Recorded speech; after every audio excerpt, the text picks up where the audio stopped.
Unfiltered. Broadcasting live from West Wichita in the KQAM studios. It's time for your weekend kickstart with Wichita's #1 conservative talk radio host.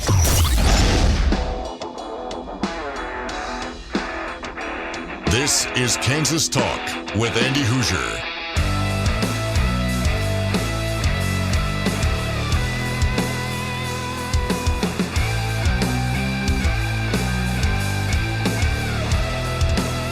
Here we are, ready to go. What's up, my friends? Welcome into it. It is Kansas Talk, Wichita's Big Talker, KQAM, 1480 on the AM dial, 99.7 HD4 on that FM site. If you want to listen to us in high definition, we're here for you all across the city of Wichita and beyond. Our friends out in Garden City, KIUL, the Big Talker of Southwest Kansas. Welcome aboard. Good morning to you.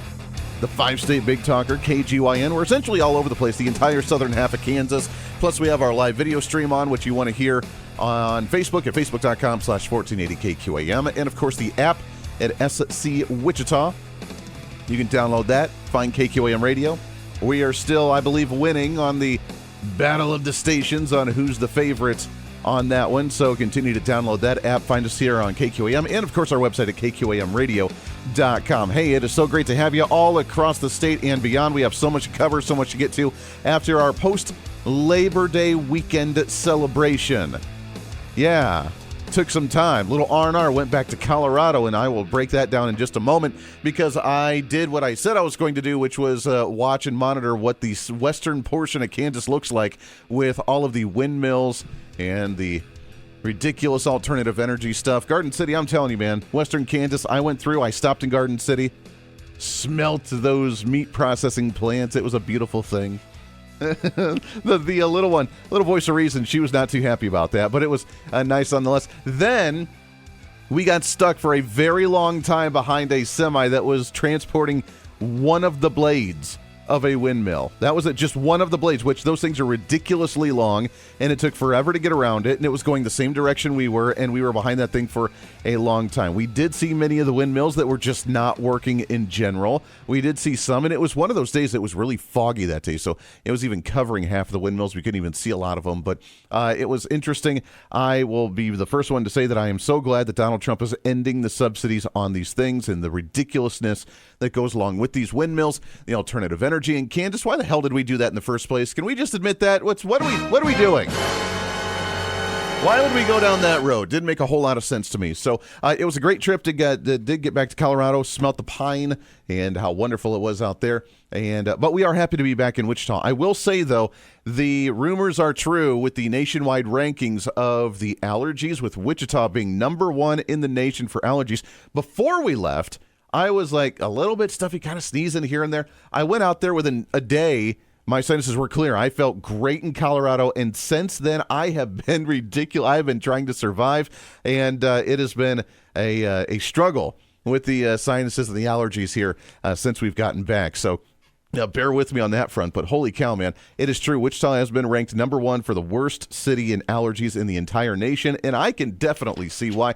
I thought it was just, whatever. I'm used to it, but I guess 2 days in Colorado completely changed that one. All right, here's the game for today, 316-721-8255 on the Maximum Outdoor Equipment hotlines. I want to hear from you today. I have this weekend is the launch of the Kansas State Fair. It is up and going. You need to head out there to Hutchinson, Kansas, and I have the last couple of tickets for you. I have some general admission tickets. We have tickets for Hairball, and we have tickets for the Demolition Derby. We have one giveaway of each one of those, so we'll be doing that throughout the next couple hours on the show. Get ready for that. We will be getting an update on the Kansas State Fair from Zach Mabe with the Mid-America Ag Network and Steckline Communications. He'll be up there, and we'll chat with him in probably about 10 minutes or so and get his thoughts on what's happening up at the Kansas State Fair. Bottom of the hour, we have Jessica Pereira on the show. She is running and preparing for the Emergency Preparedness and Safety Expo that is coming up next Saturday, September 13th at Century 2. It is now, if you're not aware of it, it is Preparedness Month, Emergency Preparedness Month in the state of Kansas. And that's cool. I'm glad we have it. I don't want to be wrong here. But at the same time, we used to do it in October.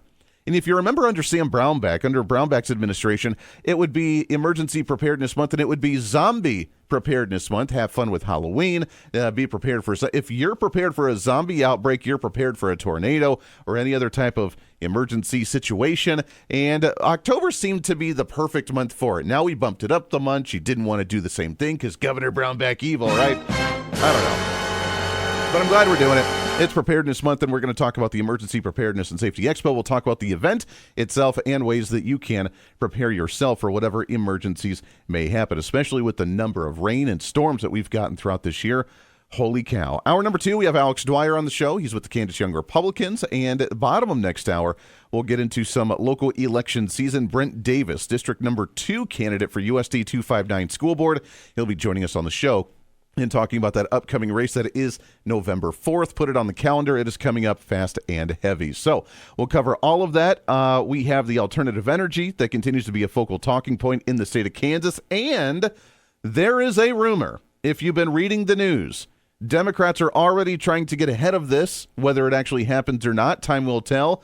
Redistricting in the state of Kansas. Whoa, I know, right? Good idea, bad idea. Should we, now that Texas has officially done their redistricting for their congressional lines, giving Republicans another 5 or 6 more seats? California very angry about that one. And should Kansas do the same thing? There has been conversation. Well, I don't even know if there's been conversation. We'll put it that way. Democrats are the ones that are very angry and already going on the offense, trying to play the victim that if we do redistricting, that they're going to lose their 3rd congressional seat with Sharice Davis. We're all going to die because of you! Now, I've seen, and these aren't, I won't say they're professional drawn lines, but I have seen potentials of how you could redraw the lines to break up that district number 3 and kind of sparse it into other districts and essentially have 4 Republican seats in the state of Kansas. Is that a proper representation for the state of Kansas? I believe it could be. I mean, Democrats, let's be honest, Democrats have very little influence in the state of Kansas. I know they have the governorship right now, but they do not have the number of registered voters nor voter turnout whatsoever. We have, if you look at the number of registered voters in the state and break down based on their party affiliation, we have Republicans at number 1. Then we have unaffiliated and independents. Then we have Democrats. So while the, eastern portion of Kansas, Overland Park, Johnson County, Shawnee County, Kansas City, Topeka area, there are these blue patches here. Outside of that, the rest of the entire state's Republican. And even with those districts right there, it really comes down to voter turnout, which voter turnout for Democrats has been relatively low. So if we're going to have this hash out nationwide and say, you know what, you want to play the game of gerrymandering, you want to play the game of redistricting, let's have at it. We've seen the states of Florida announce they're doing redistricting. The state of Missouri want to do their own redistricting. The state of Illinois, they say they want to do it. They can't really do a whole lot more, make it more blue than what it already is, because they already have like 0% representation of Republicans. So I don't know what more they could actually do. So is it a good idea or a bad idea? Should we redraw the lines here in Kansas? And what's your thoughts on that moving forward as we get closer to state legislative session 2026, as our legislators are gearing up for that one? 316-721-8255. Plenty to cover, and the phones are lit up across the board. So let's go to line number 1. Good morning. Who's this? Frederick. Hey, Frederick. How are you, my friend? Have you thought about, and I have for about the past 10 years, I've gone to my doctor in March, and sometimes even 4 months later, and received a seasonal allergy shot. I'm just not a big fan of the shots. I don't know. I thought about it, but I've been doing it naturally, and in fact, it's been helping a lot. So obviously, with Mrs. Voice of Reason doing all her natural stuff that she does, I take elderberry every morning. That's why I'm not sneezing right now, is because of elderberry, which has been amazing. So I take that every day, and eventually that helps your body adjust to whatever allergy that you may be having an issue with. Okay. Well, I deeply respect that. But Andy, from this old man, it works. Seasonal allergy shot. Just walk in, drop your drawers, bang, gets you, and just forget about it. So I get my lollipop and walk on out. Here's the weird part, Frederick, and this is why I almost try to rebel against it is because allergies can be so preventable. Just the environment of having allergies and why there's so many allergens in the air can be preventable. And this gets into a weird conspiracy theory here. But if you notice, none of the trees that we have in the area are fruit-producing trees, which the reason is because we've taken away the trees that actually produce the fruit. The reason is these trees here will release the pollen, and the whole purpose of the natural biological world is that the pollen that's released into the air then goes to a tree in order for it to mingle and mate and do its thing and create fruit. And we took away those, so now the allergens are just lingering there. If all we did was create more trees that actually produced fruit and produced things for it to actually grow, then the allergens would have a place to go and it wouldn't be lingering in the air to make us sick. I'm telling you, man, it's a conspiracy from the government. Okay, I will respect that. Okay, Andy. Yeah. Okay, there you go. remember, Conspiracy theory I of always the day. listen to you on Monday nights when you're on Armed American Radio and talking about flying saucers. Okay, buddy? There you go. That's your Saturday morning conspiracy theory. You're welcome. Yes, and another thing as far as redistricting, I don't know. Why not? You know what? The Democrats play dirty to us. The Democrats go after. They have gerrymandered California, New York, Illinois to the nth degree. There is zero representation of Republicans in these states, even though California has more than 40% of their voter base as registered Republicans. Why? If they've played this game behind the scenes very dirtily in the quiet shadow corners of politics for a long time, if we're finally just boiling this to the surface and we're going to have an all-out battle with them, why not throw it in their face that we can play the same game, but we're going to do it in a legal manner. We're going to do it in the proper manner, and that we're going to better reflect the results of the election of 2024 with a vast Republican voter turnout and redraw those lines to better reflect that. Why not? Beautiful, beautiful. Now, I'm a Republican deep down ever since I was born, and I lived on a Republican block, except about half the block was Democrats. But the Democrats I grew up with would be called conservative Republicans today because they believed in God, they went to war, they did this, they did that, no abortion. I mean, they were actually the Democrats back in the late 1940s and 50s were conservative Republicans, believe it or not. Yeah. So anyway, Andy, you take care, and you know what? Just get you a bottle of whiskey, get drunk, and go to your doctor, get an allergy shot, and walk out and see what happens. Okay, see if you don't feel better. Well, you know what? If I do a bottle of whiskey, I won't feel anything anyway, so I won't need the shot by that point, right? Right. Anyway, you have the most beautiful day, and you and your family have the most beautiful life. By the way, are you going to be yourself broadcasting up there at the State Fair? We will be doing a state fair. I personally will not be up there, but James Guerin, our ag reporter, he will be up there all next week, along with Zach Mabe, who we'll have on the show here in just a few minutes and talk about the state fair. So, yes, we will be doing a state fair show, State Fair Radio. It will be weekdays all next week at 5 p.m. directly after my show, and they will be doing their updates at the state fair. Beautiful. You have the most wonderful day. And take care, and don't forget, a shot in the butt will do wonders. There we go. Always a pleasure, Frederick. Appreciate it very much. Yeah, there you go. The wise wisdom of the day and your conspiracy. Boy, this show took a turn right out of the gate here this morning, didn't it? 316-721-8255. Frederick, we always love you. Appreciate it very much. Let's go to it real quick. Line number 2. Good morning. Who's this? Oh, guess we lost him. Give us a call back. 316-721-8255. 316-721-TALK on our Maximum Equipment hotlines. Yeah, there we go. We have the conspiracy of the day on why we have allergies and how we can prevent them. I am going to fight against it, my friends. We are going to rebel against taking more shots. Why do I need to inject something in my body just to not have allergies? There should never be allergies.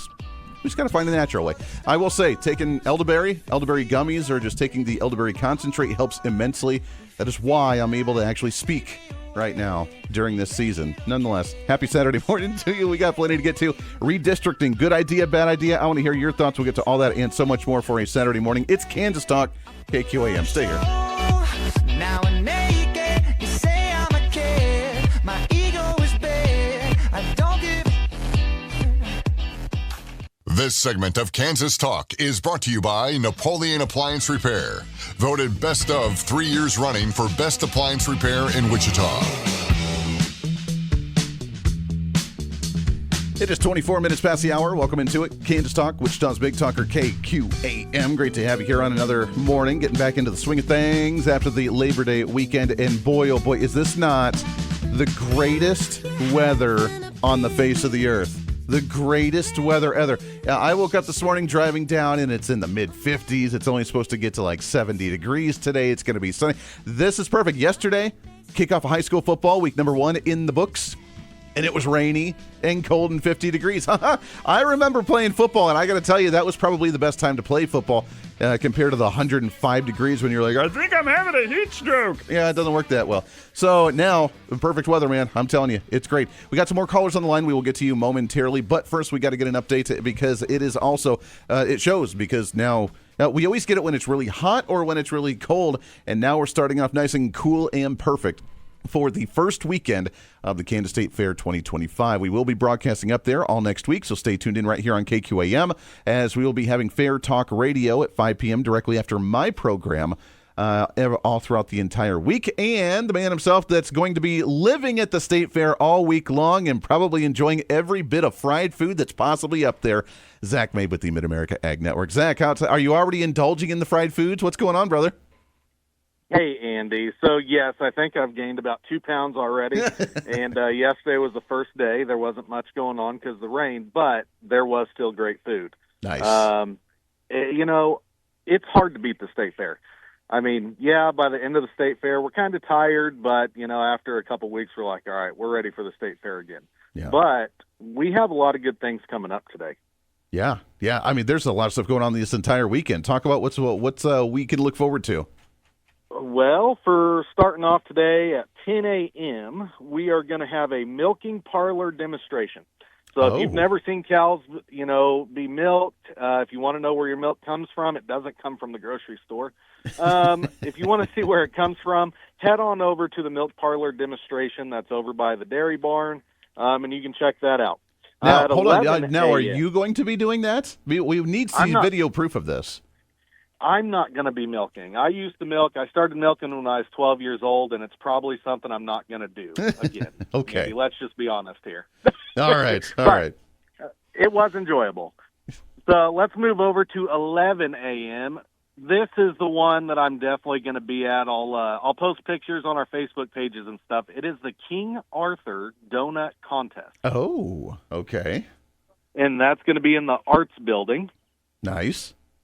And then I'm actually going to go over and watch a few of my friends race. I bet you didn't know my friends did foot races up here. I did not know that. I did not know they did foot races at the Kansas State Fair. They did. They're some of my best friends. That's at 12 p.m. It's Hendrick's Pig Races. All right. Fantastic. And so we're going to go watch them. Nice.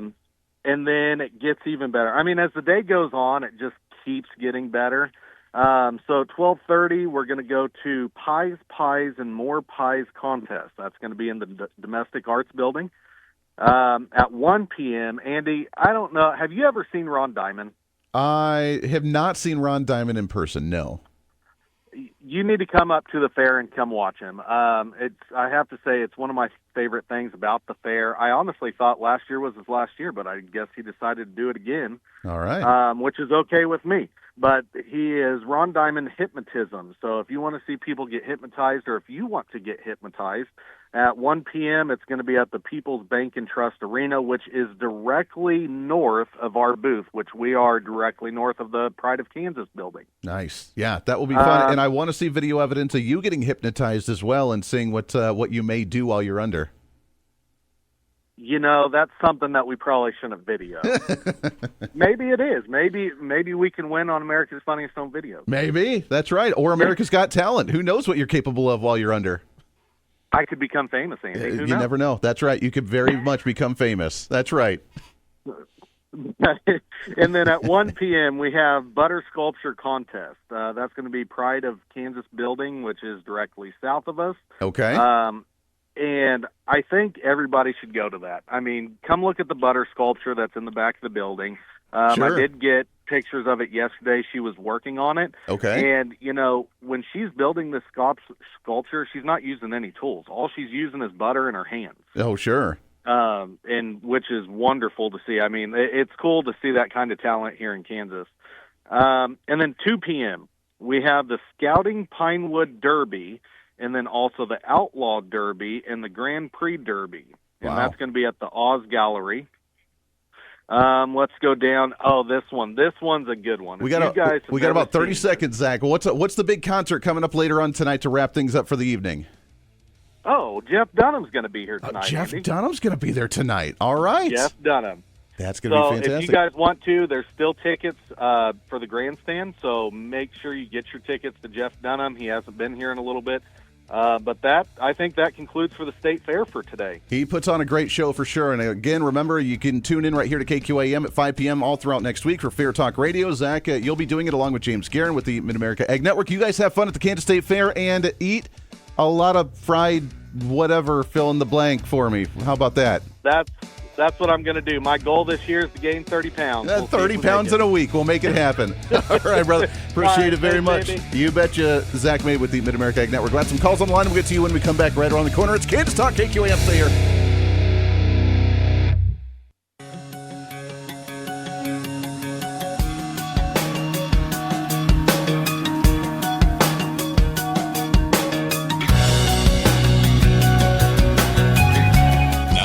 Kansas Talk with Andy Hoosier on the Big Talker, KQAM. Yes, it is. What's up? Welcome back into it. Kansas Talk, Wichita's Big Talker, KQAM. Great to have you. So, Kansas State Fair up and going. I do have a few tickets to give away throughout the show today. Hint, hint, wink, wink. That's right. We have some general admission tickets, but then we have tickets to the Demolition Derby coming up on Monday. So that's a quick turnaround this Monday, September 8th. And then I have a pair of tickets to Hairball Rock and Roll, the 80s band. So that'll be fun. We'll give those away throughout the program today. Stay tuned in for that one. Let's go to the phones here real quick, shall we? 316-721-8255 on our Maximum Outdoor Equipment hotlines. Good morning. Who's this?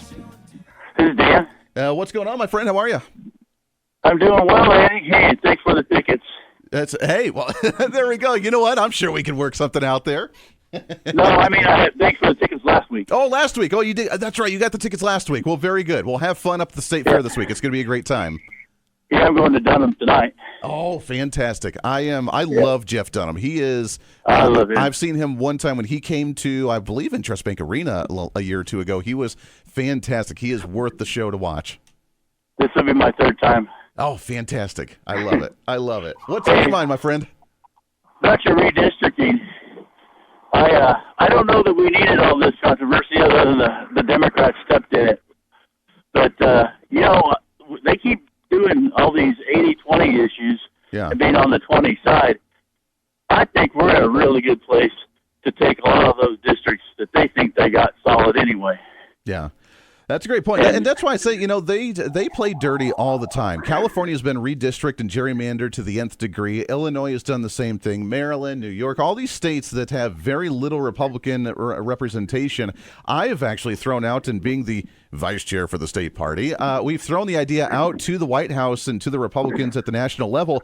This is the time, if we're going to do anything, why don't we have a conversation about splitting California in two, making it two states? Because then we would have Northern California that would have more Republican representation, 2 more senators that would be Republican, and then we could have some more congressional lines as well. Let Southern California do their thing. Let it be its social experiment that's going to continue to fail miserably, and let's just split the state in two. I am all for that idea. I think the White House needs to take a listen to this.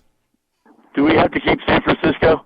You know what? They can keep San Francisco. They can keep that one, I guess. Or maybe we can, you know what? We will make that as a deal. Let the military go into Mexico and get rid of the cartels, and you can have San Francisco.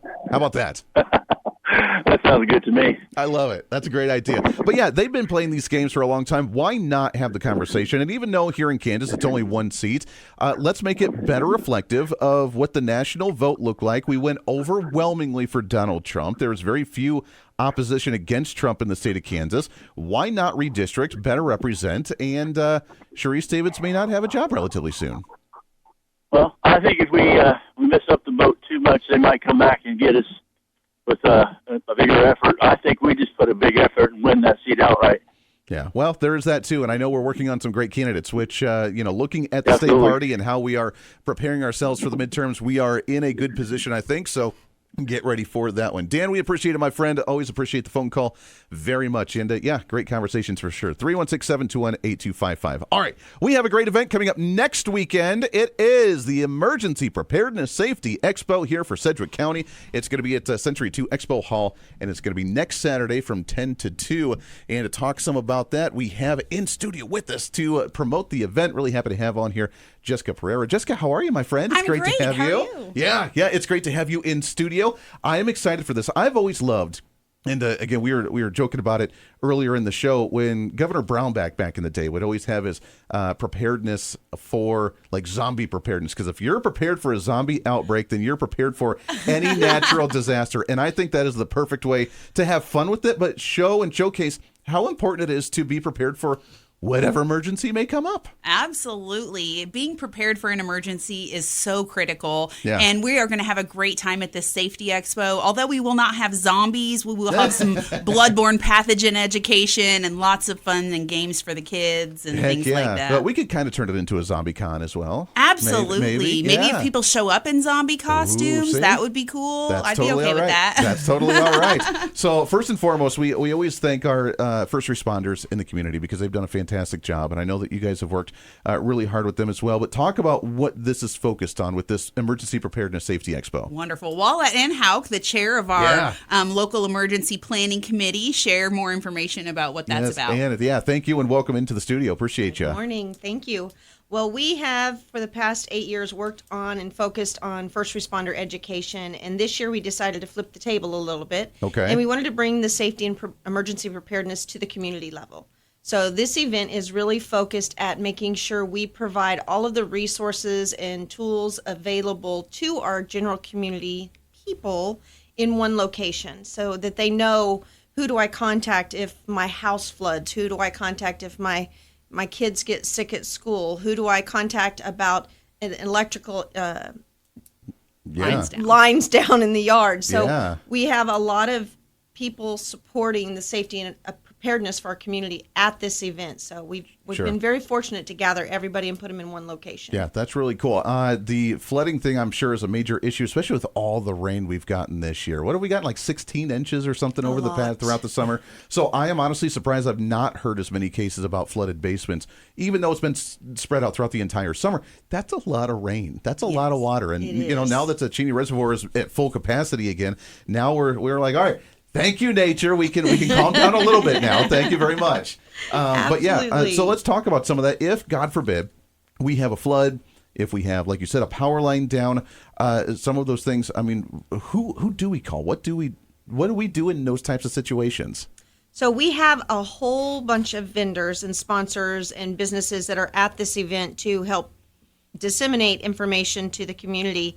Some of those include, but is not limited to, there's my disclaimer, we do have, in light of all of the motorcycle accidents that we've been having, we were fortunate to have motorcycle rider education there. We've got Evergy coming to talk about those electrical insults and injuries that you can get, how not to touch the lines, how to be careful if lines are down, what to do. Sure. They even show what happens when you touch it. They're going to have an electrical demonstration on site starting at 11 a.m. So you don't want to miss that. Like, it absolutely is. You will smell burnt hot dogs. So just warn you. That's right. We're going to have Sedgwick County Medical Reserve Corps there. We're going to have the KSN Storm Tracker 3. We're going to have McConnell Air Force Base. Okay. We're fortunate. We're also including suicide awareness and veteran support. So we've got VFW Post 3115, and we've got Rosie's Snuggle Bunnies that'll be there showing how to do some pet therapy. Oh, okay. We also have Jayhawk Pipeline and 811. We'll have the Mays Police Department, and of course we've got our Wichita Police Department, Sedgwick County Fire Department, Wichita Fire Department. Sure. Sedgwick County EMS, everybody, Home Health and Hospice of Kansas there to talk about home safeties, because this is not just about fires, tornadoes, weather, but it is literally personal safety, which includes bringing in information on how to protect yourself financially. So we've got Wheat State Credit Union that's supposed to be teching in with us. Okay. And then we also have Fall Prevention Coalition. Wow. So we have a lot of people there to show how they support our community by providing those resources to keep them safe no matter what the emergency is. Wow, that's really exciting. I love that. So not just like you said, not just the typical tornado, you lose power, you have destruction there, but I'm sure little demonstrations on CPR, demonstrations on ways to look at for personal health issues if something God forbid comes up. All of the above, which is really exciting, and I think that more people need to have at least a general awareness of some of that on how to do. God forbid there's a situation. Absolutely. One thing that I'm the most excited about is this is a free event to our community, so you don't have to pay to get there. There'll be lots of giveaways and lots of things that you can receive. We're going to be handing out weather radios and bags, and we're going to be doing event bingo. So if you go and visit all the booths, then you have an opportunity to win a bug out bag and stuff like that. Okay. Oh, did I mention Touch the Truck? Ooh, that's going to be fun. fun. The kids love that. It's going to be so much fun. Best part. The firemen rappelling from the ceiling. Yes! Oh my God, I love that part. That is fantastic. Yes, so the firefighters will be rappelling up and down Century 2 for us and some great demonstrations. It's going to be a great time. We're excited. We also have Rusty at Quick Lane that's coming. They said gearing up for winter, being prepared with your vehicles, making sure your vehicles are safe. Oh, sure. Winterizing. That's Winterizing everything. So there's just a lot of good support in our community to make sure that we're safe, and I just want to make sure that everybody in the community knows where they can go and who's their touch point. Right. Yeah, absolutely. And I'm glad you're bringing law enforcement there as well. One of the questions, that I hope that someone asks them maybe is, stand your ground laws or Second Amendment laws, concealed carry laws, that sort of thing in the state of Kansas, because that goes right along with that preparedness for emergencies with home defense, and hopefully they can discuss that a little bit as well. Yes, absolutely. Firearm safety, we're working hard to try and get some representation there, although it's been a little bit of a struggle. But sure. And you know what? Our Wichita Police Department does a great job with that, because they've done, what do? They do like the gun safety kit giveaways, and they talk about that quite a bit. So we have a lot of great representation, and hopefully they can do some of that too. That's really neat. Absolutely. Heck yeah. Very cool. This is a lot of fun. So they're going to be doing the demonstration of the rappelling down the building, like you said, which is really neat. I'm sure everyone will enjoy watching that type of demonstration. This is going to go again next Saturday, the 13th, between 10 a.m. to 2 p.m. And you said it's free. Just show up at Century 2 and have fun. Absolutely. Yeah. And then if anyone is still interested in being a vendor or a sponsor at the event, that is also free. Oh, you still have opportunity there as still well? I will take opportunities up to the day before the event if anyone wants to step in. Wow. Fantastic. How many vendors do you have right now? About 80. About 80. Wow. That's a big one. So we've got a big one, but it's at Century 2 Expo Hall, and they can fit up to 330 booths. Okay. So we have plenty of room if we needed to expand our opportunities a little bit more. Gotcha. You mentioned pets. What kind of focus is there on pets?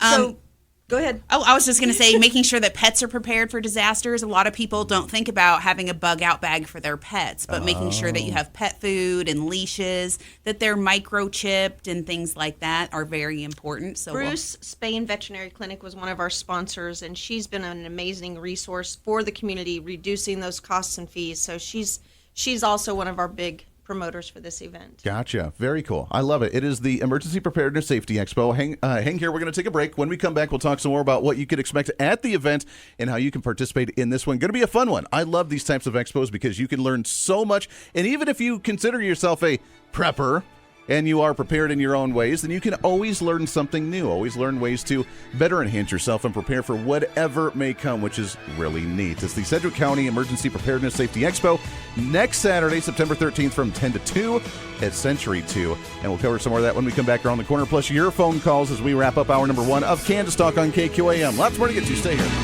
Symphony that's live.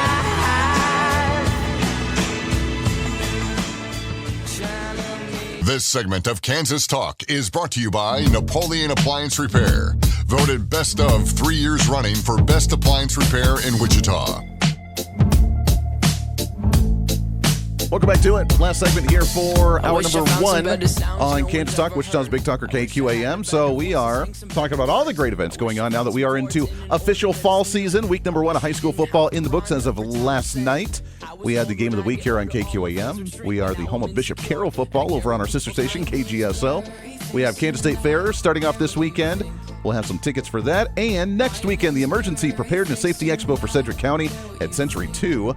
That's on Saturday between 10 to 2. You can show up for free. If you want to be a vendor as well and help out, you can do that for free as we're hanging out with Jessica and Ann talking about all the great festivities. Let's talk about the health side of things for a minute because that's always fun. I have, and do I have it here? I don't think I have it here. Mrs. Voice of Reason, because she does all the natural herbalism, all that kind of stuff.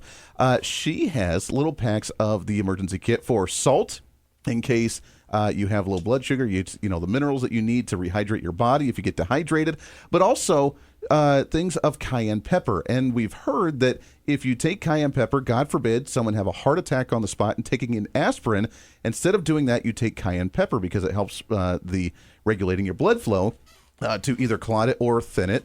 Or if you have an open wound, you can put cayenne pepper on that and it'll actually clot it and stop the blood from bleeding as well. Have you heard of those ideas?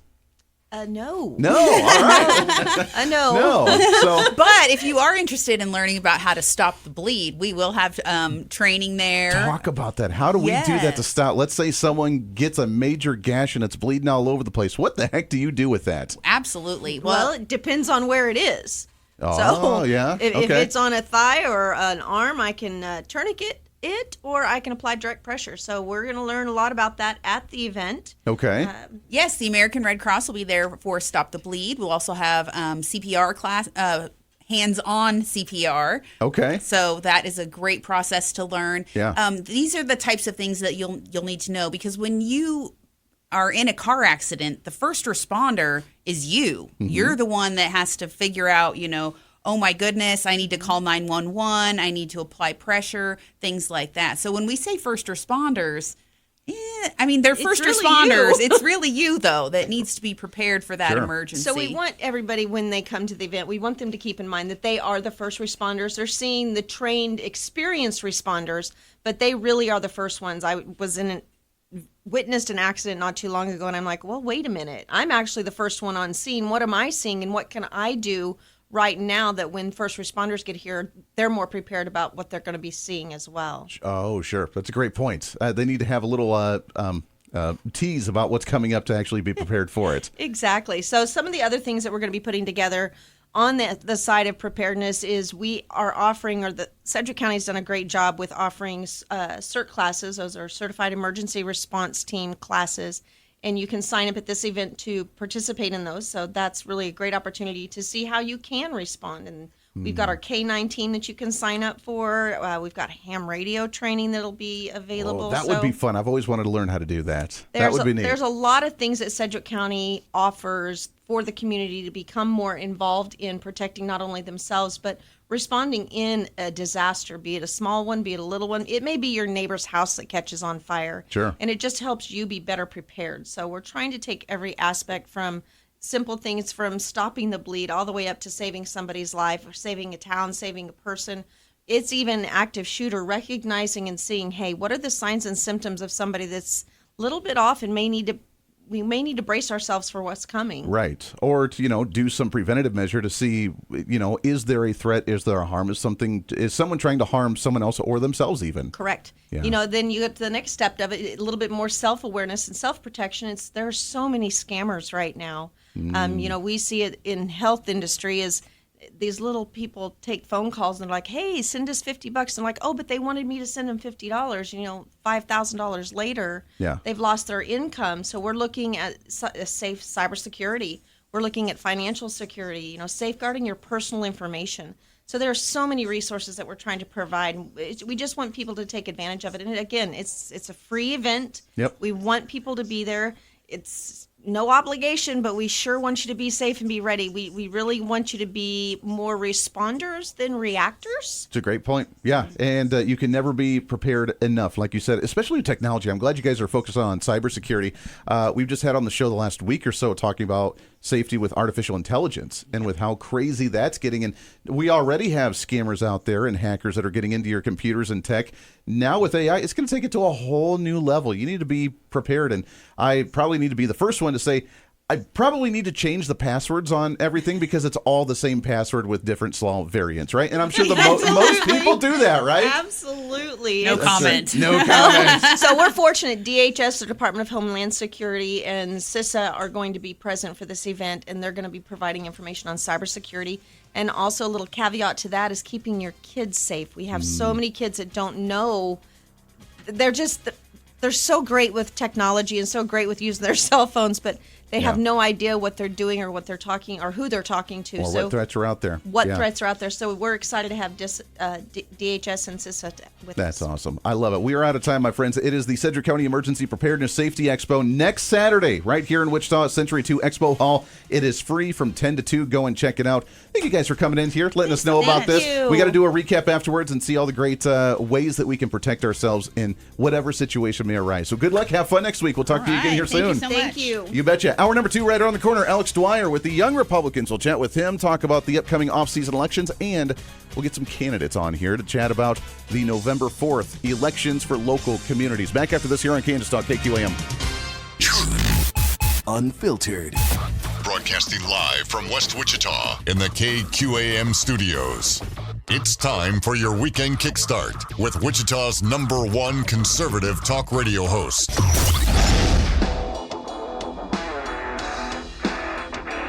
This is Kansas Talk with Andy Hoosier.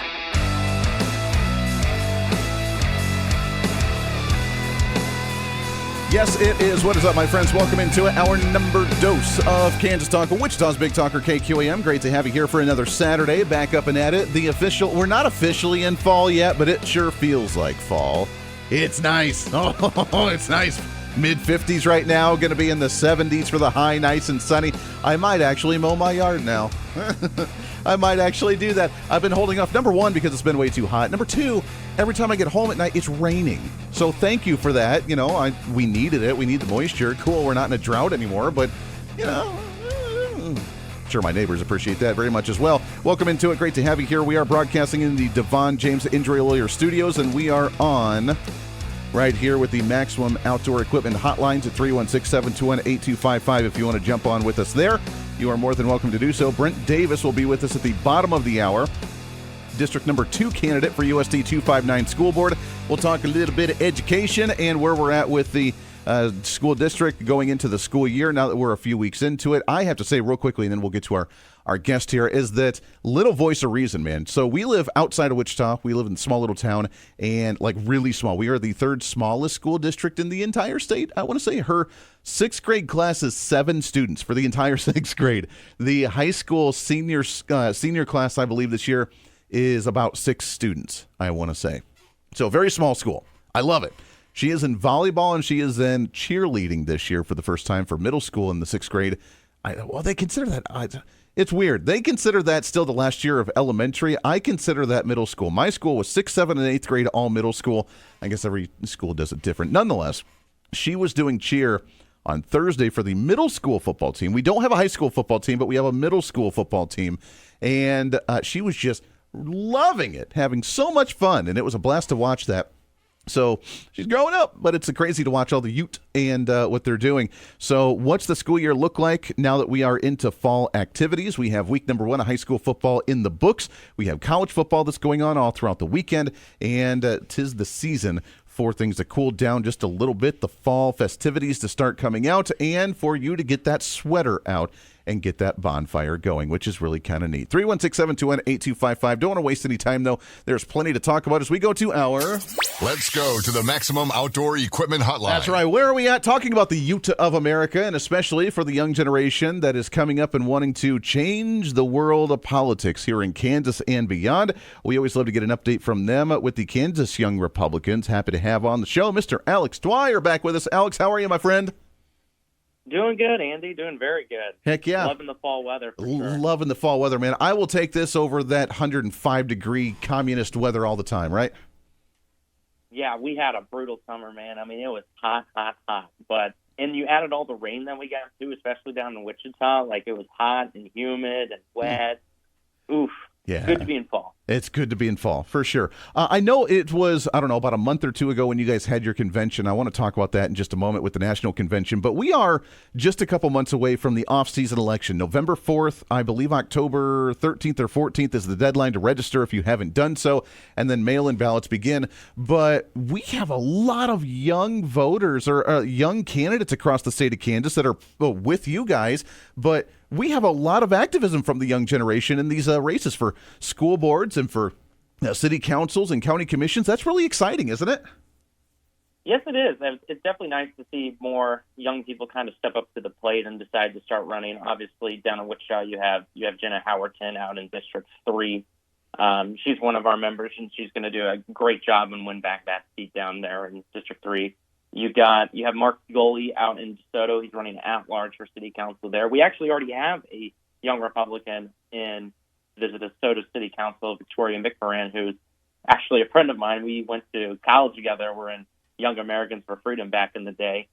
And then in Prairie Village, you got Daniel Garrett running for Ward 1. Prairie Village is, not super friendly territory up there, but we have had some success winning seats in Prairie Village, especially back in, I believe it was 2023. We've got at least 4 solid Republicans there. 2 of them were allegedly Republicans, switched party affiliation. Interesting how that works out. But, it's great to see more young people decide to run for office. I do think that, especially the people in the young Republicans, we do bring something different to the table. We bring a slightly different perspective than some of the Republicans in recent years, but we all work towards the common goal: small, efficient government, faith, family, and freedom, So it's great to see, and we're happy to support our young candidates. Yeah, it's really exciting for sure. I had seen, Alex, and this is kind of more of a nationwide trend, but I'm sure that trend also bleeds into Kansas. In November last year for the election, they said that the young generation overwhelmingly went to the Republican side, or at least more so than ever before. We had seen more of the younger generation go and support President Donald Trump in that election. But then I had just seen a poll, and again, take polls with a grain of salt and from the left-wing mainstream media, that the young generation's beginning to walk away from Donald Trump. They're not happy with what's going on. They're not happy with a lot of the decisions. And while overall they say that registered Republicans still have like a 95% approval rating of Donald Trump, that the young generation's starting to split on Trump. Is that true? What are you seeing from the young generation? So you have to think about it this way. That one of the biggest things that's impacting young people right now, and I've been saying this for years, is home prices. Home prices across the country continue to go up. It's very unaffordable for most people early in their career to afford to buy a house. And that's something that is like an immediate impact right now. The other thing that needs to be considered when you can see why there's some cooling on Donald Trump from the young generation is that unemployment now outpaces available jobs in the market. So there are currently more people who are unemployed than there are available job opportunities, which is now a lot of this is because of the Biden administration the Biden economy that Trump inherited. But that's something that young people have to deal with right now.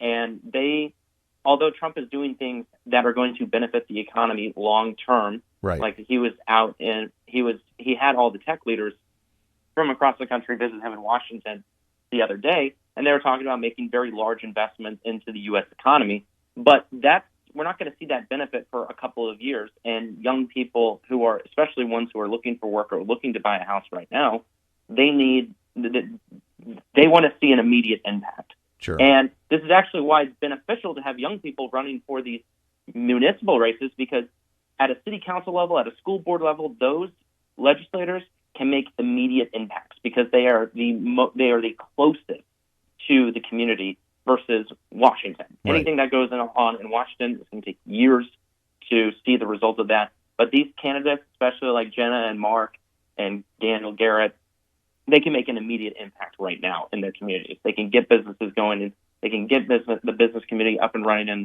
the cities that they're in, which I think is a slight reason why you start to see more young people run for these offices, because they understand that municipal government is where you can make immediate impact in your community. Yeah, it's a really great point. I mean, so it's not necessarily a turning on Donald Trump. It's more of an anxiousness of, he's resetting the economy. We're doing an entire overhaul. We're resetting it. We're getting rid of public sector jobs and laying off the federal workers. We're trying to go the private sector. We're trying to go tech. We're trying to grow the artificial intelligence, which is going to be the future, and the young generation's ready for it. But they're kind of anxious because they need it now, not 2 years down the road, which is understandable. It takes some time for the economy to grow, but so they're just kind of in a holding pattern and a frustrated anxiety. Yeah, exactly. I mean, that's really what it comes down to, because, inflation continues to rise, although it's at a slower pace now under the Trump administration than it was under the Biden administration. Home prices still continue to be a problem. But frankly, city government has, they're kind of to blame for that, because they're the ones that are approving all of these development projects. They're the ones that are approving, instead of building a 3-bed, 2-bath starter home, let's build McMansions. Like, if you're on city council and you're on the planning commission, like, you need to start to think about that kind of stuff. And Right. I think that a young person will think about it a lot more because it's a lot more relevant to them.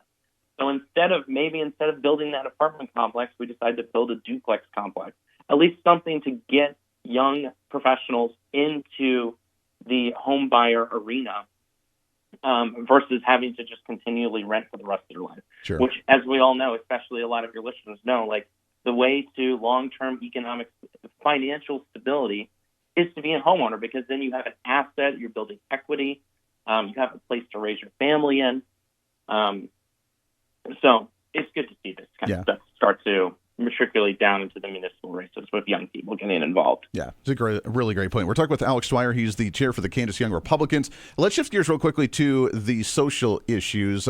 Polls nationwide again show that the younger generations, and especially younger Republicans, want to focus more so on social issues and make that more of a priority of a talking point. And as we see the culture right now that quote-unquote woke is dead, and we're seeing the wokeness, the DEI initiatives that are starting to go to the wayside, is it true? And I think what you just mentioned with everything with the jobs, with the housing market, with real estate, those are probably more pertinent issues to most young generation individuals. But according to the media, they say that the young generation and young Republicans want to focus on social issues. They want to discuss about LGBTQ problems. They want to talk about abortion issues. That's where their mindset is.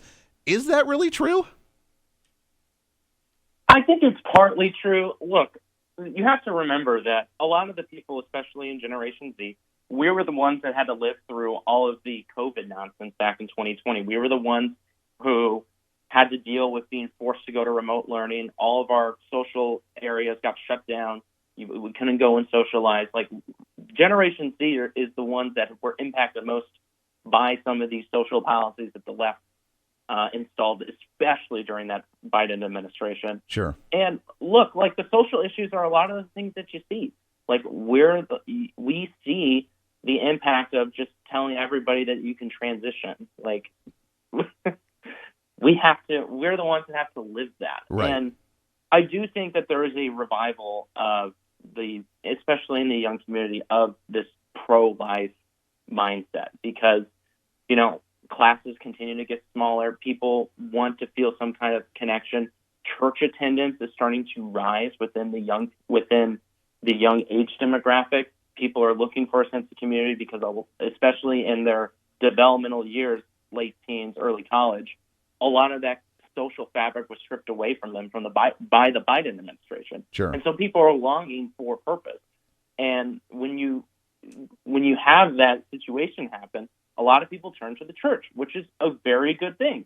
And as people get more religious, these social issues start to matter a lot more. While the economic issues do matter as well, if you're a religious person, you kind of know, like, look, everyone goes through hardship. Like, I can deal with some financial insecurity for a little bit because I'm focused on something big. I'm focused on God, focused on my church community. So I do think that the social issues still are a very high priority within the young voter base. Interesting. We got a couple of minutes left here, Alex. Let's shift gears. I know it was about a month or so ago, but you guys did have your national convention for the Young Republicans. How did that go? What's the mindset of active Republican youth across America when you guys went to this national convention, the conversations, the unity of the party? What are we looking like nationwide right now? So at least at a national level, I do believe for the young Republicans in particular, there is a very large divide between the millennials and Generation Z. The millennials have been running some of these youth organizations for a pretty long time. Interesting. And Generation Z is very different, not only ideologically compared to millennials, but temperamentally different than these millennials. Because Generation Z, we had a lot of interaction with Turning Point USA, and we've seen the success that Turning Point has had in some of these hotly contested races across the country. Sure. They were very big in Pennsylvania. They helped secure Ohio. They were in Wisconsin. They were in Michigan. They were in Arizona. They were in Nevada. And so a lot of the people in Gen Z who are in young politics look at some of these millennials and what they have done with these organizations, and they think, why are we going to Montana? Like, Montana is a safe Republican seat. We should be spending our resources trying to get that governor's race in Michigan. We should be spending some of those resources to flip some of our red states like Kansas, who have a Democrat governor, but have supermajorities of the state house and the state senate. Yeah. And I do think that as more younger people get into these organizations, the mindset's going to switch. Because I feel like a lot of these millennials who have been in these youth organizations for a long amount of time, they've gotten very, very comfortable. They're kind of just there for the titles and for the networking, but they're not interested on the policy activism. They're not interested in going to the places that are very, very difficult. Yeah, getting their hands dirty. Yeah. Yeah, like, you have to get your hands dirty. Like, you have to be willing to actually stand for something. Like, one of the things I've criticized the current YRNF administration for is, like, we don't have a platform. Like, I understand that we're an auxiliary of the RNC, but we need to be representing the young Republicans. Right. What do the young Republicans stand for? I think it's a mistake to not have a platform for the young Republicans. I think it's a mistake to be going to safe Republican seats in Montana or in Idaho. I think it's a mistake to not be going into Michigan. I think it's a mistake to not be going into Kansas. You know, we do the best that we can here in Kansas, but the fact of the matter is the Republican Governors Association has said that Kansas is the number one priority for 2026 for the RGA. And I talked to the YRNF elections chair, and he said explicitly, we are not going to Kansas. And it's like, if you're not even willing to work with your partners in the RNC and the RGA and the NRCC, what are we really doing here? Right. So it's good, though, that we have a very large coalition of states who understand this mindset, though, and are willing to work together to make sure we do work with our partners and we make sure that the young Republicans are properly represented across the country. Yeah. Well, God bless you guys, and God bless the Gen Zers that are finally wanting to say, you know what, we need to shake things up and not just go with the status quo. As a millennial myself, I apologize for my generation every day, and you're right. There are some that are not there wanting to do the big fight, but wanting to just go along with it. It almost seems like the millennials, just in general, not even Republicans, but just the general population of the millennials, have obviously started some really stupid trends on social media, but they were ones that wanted to get into the establishment for the title, for the status, for the cushy job. And Gen Zers, man, you guys just want to tear things up and just start the whole system over. And I kind of like that, and I respect the hell out of it. And I wish my generation had done more of that. So I was not aware. Well, present company excluded, Andy. You're one of the good ones. You know, you get your hands dirty. You decided to, for some reason, be the vice chair of the Kansas Republican Party. I mean, that's controversial enough right there. Between poking the bear on the doing a bang up job as that. Well, thank you. Yeah, being on the radio, poking the bear every day, and then just saying, "Hey, why don't we just get in the system ourselves and do it?" was definitely a whole nother side of it. But it's fun, and I'm glad that we can have an impact. But yeah, there are a lot of them that just don't want to. And you're right. I had seen that when I was in my own college Republicans back in the day in Ohio, and the way that some of that acted, they just did not want to go down that road and get their hands dirty. So I love Gen Z, and I love what you guys are doing to shake it up. I was not aware of that vast divide, but it makes so much sense. Alex, we are out of time, brother. It's always good to talk to you. I am glad that we're seeing so many great young candidates across the state of Kansas. And the national young Republicans may not be assisting here in Kansas, but I know you guys have a lot of resources, and we're helping you out any way we can as a state party and other organizations. So let's keep it up, brother, and let's make it a big off-season election this year and big midterms next year for 2026. Sounds good, Andy. Thanks for having me on. Hey, always love it. Alex Dwyer, Kansas Young Republicans. We appreciate you very much, my friend, and everything that you guys are doing. We'll get you back on again for another one soon. Got to take a break. Your phone calls. Plus, hint, hint, wink, wink, may have some tickets to give away for the Kansas State Fair when we come back around the corner. It's Kansas Talk, KQAM. Stay here.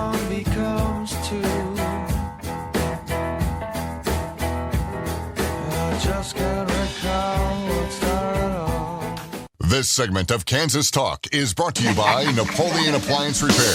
Voted best of 3 years running for best appliance repair in Wichita.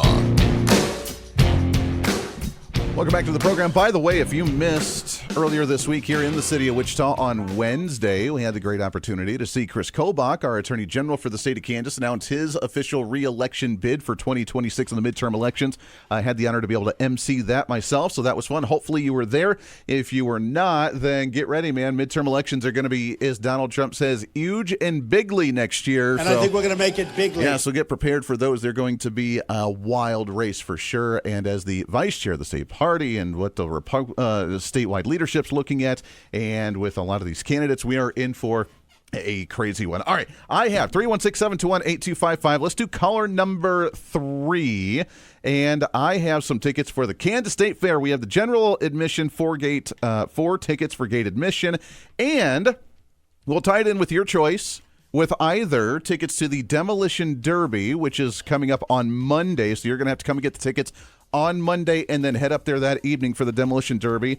Or I have 2 tickets, 1 pair, of Hairball, the 80s rock and roll band. That is going to be on Thursday, September 11th this week. So your choice. You can either go to the Demolition Derby or to Hairball. It is your choice, and we will do caller number 3 right now at 316-721-8255 on our Maximum Outdoor Equipment hotlines. We'll take a break. We'll get your call. When we come back, Brent Davis, candidate for USD 259 District Number 2. We'll chat with him about the upcoming election for the off-season and making sure we focus on the education across the state of Kansas. Back after this here on KQAM. Let's take caller number 3.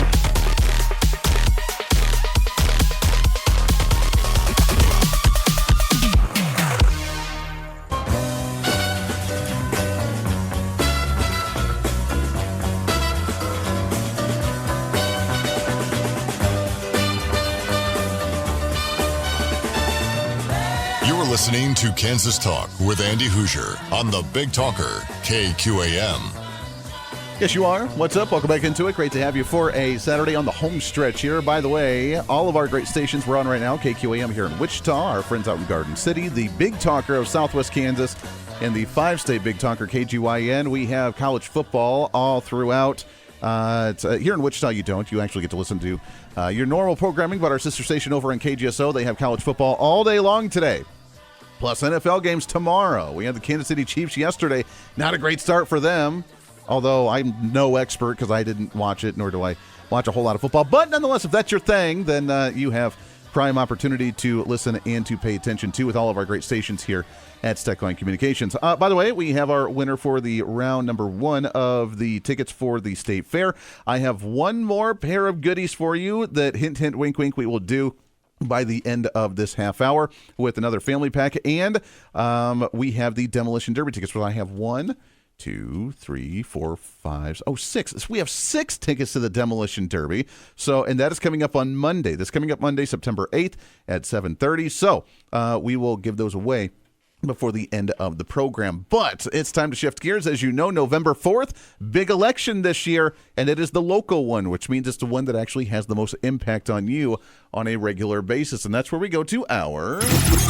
It's time to get to know the candidate. That's right, as we have the next candidate in studio with us here, and it is time for USD 259 school board races as we focus on ways to educate the youth of America, and especially here in South Central Kansas for candidate for District Number 2 for USD 259, Mr. Brent Davis. Brent, how are you, my friend? It's good to see you. Doing great. Good being here with you, Andy. Yeah, it's always good to chat with you. We're getting down to it, man. What'd you say, 60 days away from Election Day? Yeah, it was 60 days yesterday, 59 today. Man, coming right on it. Yeah, hit right around the corner for sure. How's the campaign going so far? You feeling good? It's going great. Yeah, fundraising has been going really well, and we got a great plan going forward, and so we're looking forward to a victory this time.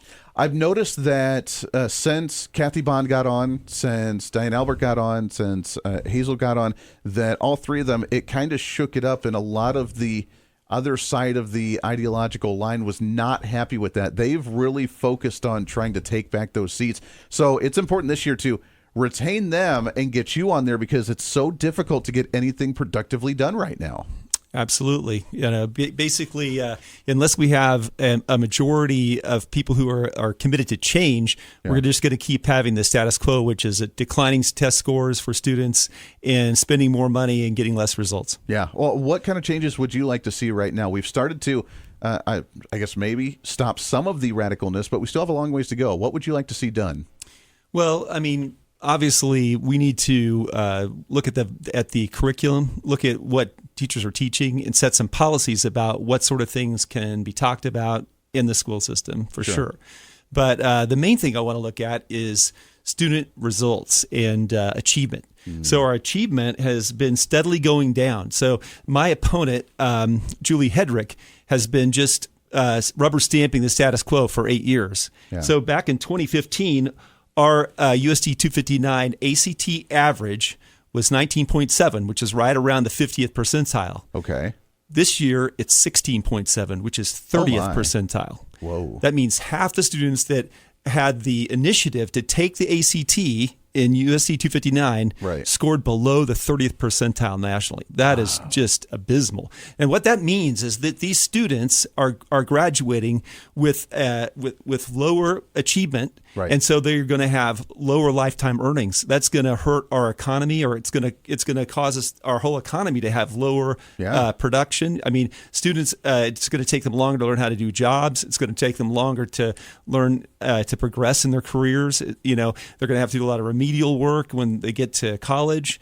It's just a huge burden on our local economy. Yeah. And when people are looking to move into an economy, what do they look for? They look for great schools with great test scores. So we have to turn that around.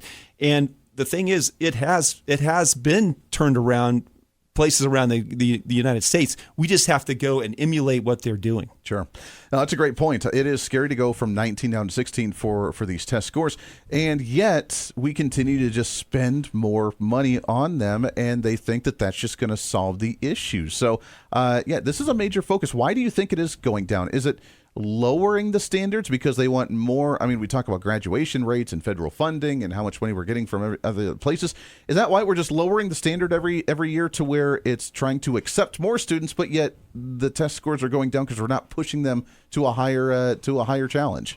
Well, we haven't been doing enough to turn around our reading problems and our math problems. That's the basic problem. Those are the main things that students need to learn. They need to learn how to read well, to understand, comprehend written information, to be able to write well, to be able to communicate well. I mean, AI can't do everything for you. And when you do something with AI, you have to be able to evaluate, is that reasonable or not? Yeah. Is it actual factual? Right. Yeah. And if you produce something with AI and then you get in the job place and then you try to do something and deal with somebody, well, if you don't have that knowledge, if you don't have that understanding, you're not going to be able to function. Sure. So AI can't draw up architectural plans. You know, it's kind of like in USC 259, we've just been so financially irresponsible with our buildings. I mean, when I ran 4 years ago and looked at the budget, we had $50 million in deferred maintenance. Maintenance just hasn't been done on buildings. Well, now this last year,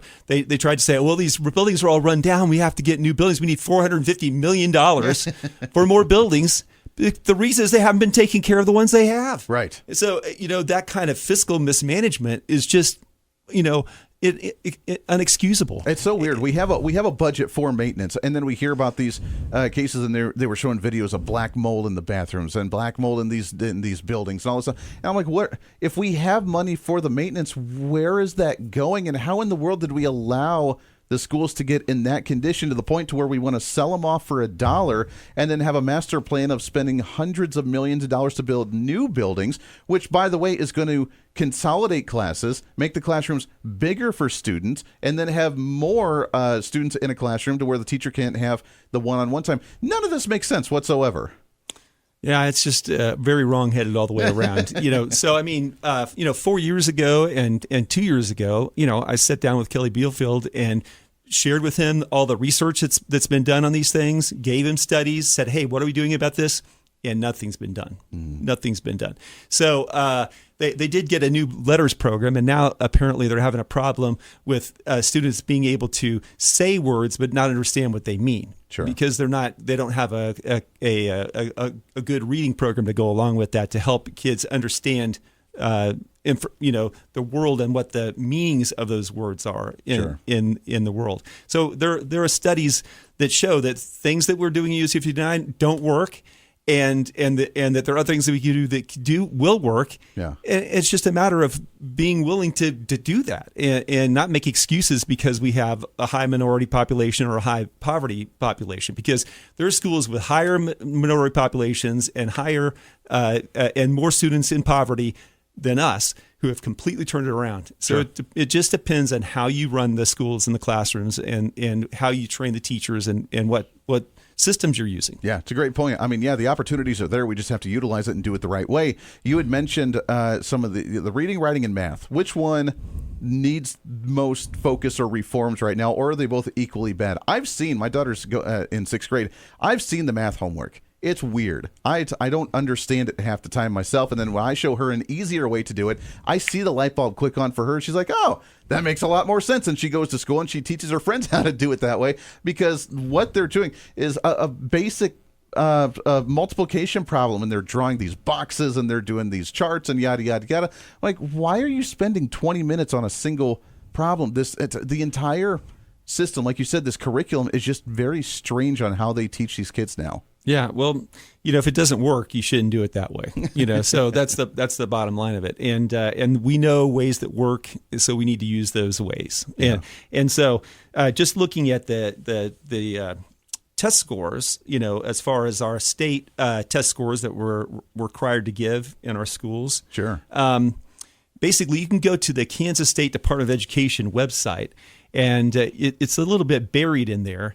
But what you do is you go to the home page, and then you look down under teaching and learning, and then under resources. And then down there you get the Kansas report card. And then you click on the Kansas report card, and then you put in the Wichita District, Sedgwick County schools, and click on that. And then you can look at each different school and the whole district and see where they stand.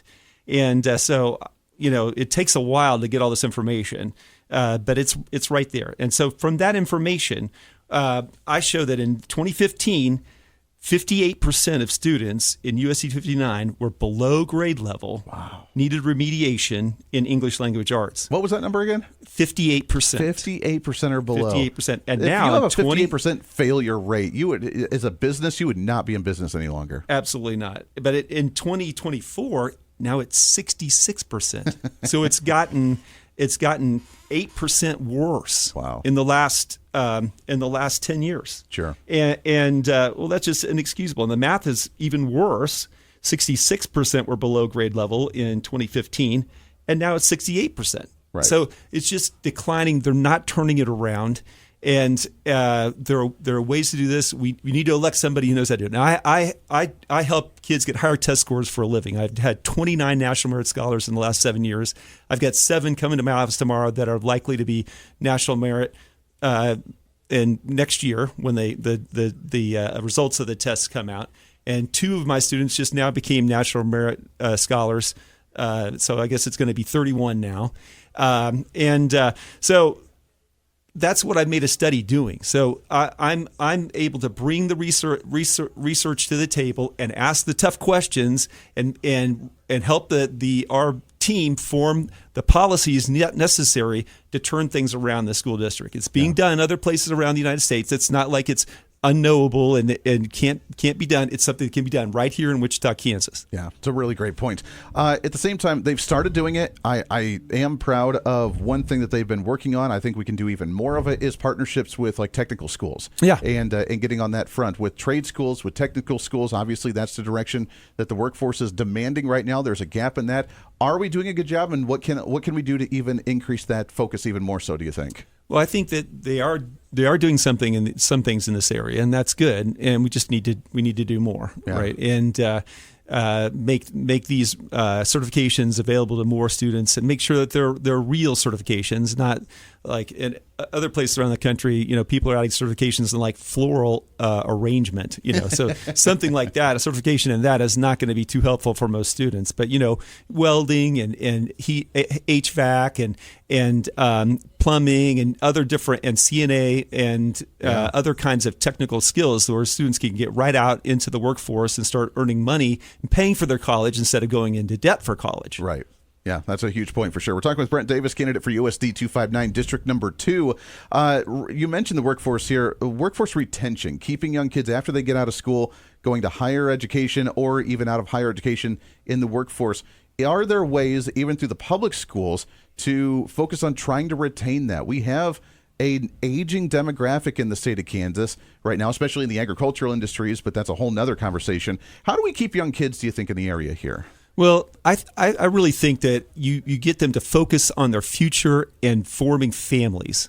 So if we focus on building and encouraging the traditional family in our public school instead of all this gender confusion, then we're going to help people start thinking about, hey, how can I find a good mate? How can I get myself prepared financially to have a family, to have kids? Sure. And looking at all the benefits of having kids, doing sporting events with them, doing birthdays, going on vacations with the kids. I mean, this is where people get happiness in life, you know? And when we have great schools and we're focusing on building great families, then we're going to keep the kind of people we want. We don't necessarily need a Las Vegas or Los Angeles party scene here in Wichita. Right. That's not what we want to keep kids. We don't want to keep drunks around. We want to keep great families around. Yeah, that's a really great point. I live outside of the district. My daughter, as I've mentioned before, is in the third smallest school district in the state, in the little town of Burton. We have 7 kids in her entire 6th grade, which is pretty insane. But other small school districts like that sometimes try to be able to offer things that the bigger school districts can't. With some of the woodworking classes, welding classes, whatever it may be, to prepare them for those types of things. Does USD 259, do you think, need to focus on maybe some of those extracurriculars as well, outside of the core education that we need, that reading, writing, math that we're failing at right now, but then also focusing on home ec classes or bring back auto shop or some of those life skills? Do we need to refocus on that too, do you think? Absolutely. I think that's what we're talking about when we're talking about vocational certifications, is having those classes available to students so that they can learn practical skills and be ready for home ownership. Be ready for how to auto change a ownership. Flat tire. Yeah, exactly.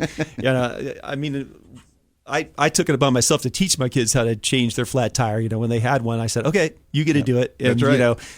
I just watched them, and told them step by step what to do. Of course, my daughter couldn't get the lug nuts off, so it was a little bit of a challenge there. But well, you know what? That's all right. My daughter's going to do the same thing, so she gets to play the damsel in distress at that time, and hope that someone comes and save her on that front. So, well, we got AAA for her. Oh, that's right. That's what AAA's for. Let them handle it. Brent, hang on here. Got to take a break. When we come back, we'll talk about the education system moving forward, the election, and how you can be part of changing the education system here. We have some great members on the school board. We need some more. We need to start making some drastic changes. And this whole master plan issue is an entirely different conversation. So we'll get to some of that and more when we come back with the few minutes that we have left. It is Kansas Talk, KQAM. Stay here.